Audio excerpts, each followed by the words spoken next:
Here is the 2012 to 2016 Honda CR-V. Before we get started though, let me give a quick shout out to Max Automotive for letting us use the car today to film the videos. They are a used car dealer here in Toronto, Canada. Check out the link in description for their entire inventory. Now let's go ahead and open the driver's side door. Right by where the driver's left side foot would go, that's the primary hood release lever. Pull it. Now in front of the vehicle, right on top of that Honda emblem over there.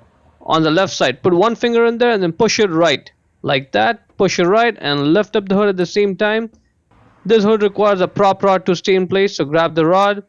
Put it in that slot in the hood with the arrow marking it. Right there. Yeah, put it in there. Let it go. And now the hood is secure in place. It's not going anywhere. Now before we go ahead, just keep in mind though, after you replace the battery or if you try to turn the radio on, it's going to ask you for a radio code. Okay, without the code your radio will be locked.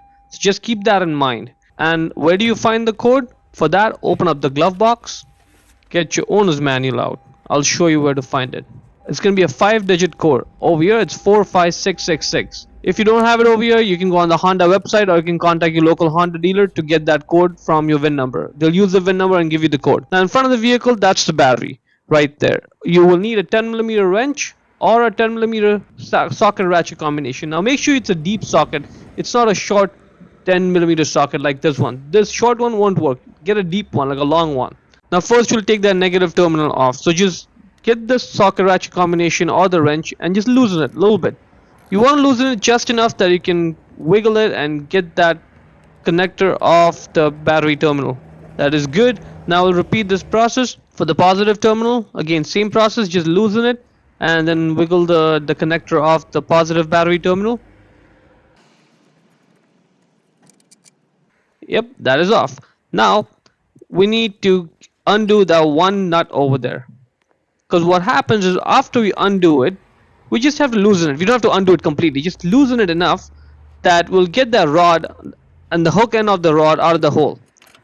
So just loosen it and I'll show you in detail exactly what happens. See, now it's loose, there's enough play over there. Now I can get that rod hook end out of the hole. That's it. See that? Now if you want, you can repeat the process on the other end for the other nut over there. But if you loosen the first nut enough, then you may not have to even loosen this nut, because see, there's enough play, so you can just sort of bend it around a little bit and there's enough play, you can just get that second rod end out without having to loosen the second nut. And that's it. See, now the retaining plate is off. Now there's nothing else holding the battery in place. Simply grab the battery and get it out. The only thing to be careful of is those wires. Make sure the wires are not in the way. And the battery is going to be heavy, so be careful. Don't drop it on the car, drop it on yourself. Don't hurt yourself. Be careful. Right, the battery is heavy. Let's take a closer look at the battery itself. It says it right there on it, group 51. That's the battery size number. This battery has 450 cold cranking amps. It's clearly marked over here, the negative and positive sides. Get the new battery. For now, I'm just going to put this battery back in. Get the new battery. And note the position of the minus side. That's like sort of facing the back of the car. The positive side is on the front. Now make sure that you don't squish those cables, the connector cables, when you place the battery. Get the retaining plate and note the position of the retaining plate. Like make sure it's positioned properly, just the way I show it. Also you have to make sure that the wires over there, the cables, they route over the plate, not under the plate, like that. Right? Make sure it routes like that, or else you'll have to take it off and do the job again. So that one end that we didn't really loosen, let's get that in first. Get that rod end in. It's in. Now what you have to do is just get the other rod end in, and there's gonna be some play on it, right?